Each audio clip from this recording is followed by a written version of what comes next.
এদের সমপরিমাণ গুনাও তার আমলনামায় যাবে, উভয়ের গুনার কোনো কমতি হবে না। যে প্রতিষ্ঠা করলো তার হবে দ্বিগুণ, আর যারা করলো তার হলো একটা।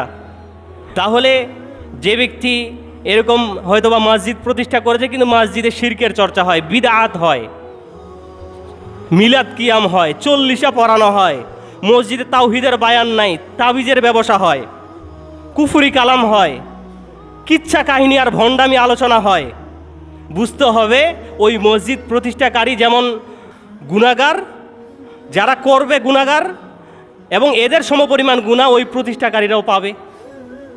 মাদ্রাসা প্রতিষ্ঠা হয়েছে, মাদ্রাসায় যদি দিন ধর্ম শিক্ষা দেওয়া না হয়, সেখানে যদি ইসলামের সঠিক শিক্ষা দেওয়া না হয়, তাহলে সেখানে তারা যতটুকু অপরাধী, এর সমপরিমাণ অপরাধী তারা যারা এটা প্রতিষ্ঠা করেছে। যারা সিনেমা হল চালু করেছে, যারা সিনেমা দেখবে তারাও অপরাধী, কিন্তু এদের সমপরিমাণ অপরাধ ওই ব্যক্তির আমলনামায় কবরে চলতেই থাকবে যে ব্যক্তি এটা প্রতিষ্ঠা করে মারা গেছে। যে ব্যক্তি স্ত্রী সন্তানকে বেনামাজি বানিয়ে, বেদিন বানিয়ে, ইসলাম ধর্ম শিক্ষা দেওয়া থেকে নিয়ে তাদেরকে পিছনে ফেলে কবরে চলে গেছে, ওই স্ত্রী সন্তান দুনিয়াতে যত পাপাচার করবে এর একটা অংশ তার কবরে যেতেই থাকবে, যেতেই থাকবে। যে কোনো মানুষ যখন কোনো ভালো জিনিসের প্রচলন করবে, প্রতিষ্ঠা করবে, কবরে তার সওয়াব চলতেই থাকবে, এটাকে বলে সাদাকায়ে জারিয়া। আর যদি খারাপ জিনিস রেখে যায়, বেদিন স্ত্রী সন্তানকে রেখে যায় যারা দিন ধর্ম মানে না, যাক রেখে যাবেন সম্পদ আর স্ত্রী সন্তান, কবরে যাওয়ার পরেও শান্তি নাই, ওই স্ত্রী সন্তানের একটা গুনাহের অংশ আপনার আমলনামায় যাবে, এটাকে বলে গুনাহে জারিয়া, চলমান গুনাহ, চলমান গুনাহ চলতেই থাকবে।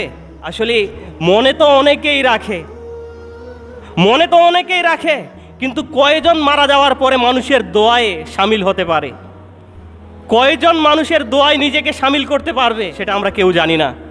সুতরাং আমাদের উচিত যে এমন কাজ করে যাই, আমরা এমন আমল করে যাই, এমন আমলের প্রচলন ঘটাই যেন মরার পরেও আমরা অমর হয়ে থাকি, মরার পরেও মানুষজন আমাদেরকে স্মরণ করে দুফোঁটা চোখের পানি ফেলে আল্লাহর কাছে দোয়া করে যে লোকটি ভালো ছিল।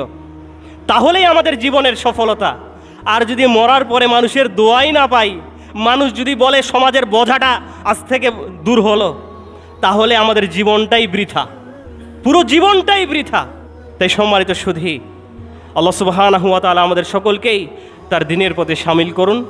আমরা যেন উত্তম পন্থা, উত্তম কাজ সমাজে প্রচলন ঘটাতে পারি, প্রতিষ্ঠা করতে পারি, সাদাকায়ে জারিয়া যেন পৃথিবীতে রেখে যেতে পারি। আল্লাহ সুবহানাহু ওয়া তাআলা আমাদের সকলকেই সেই তৌফিক দান করুন। আল্লাহুম্মা আমিন।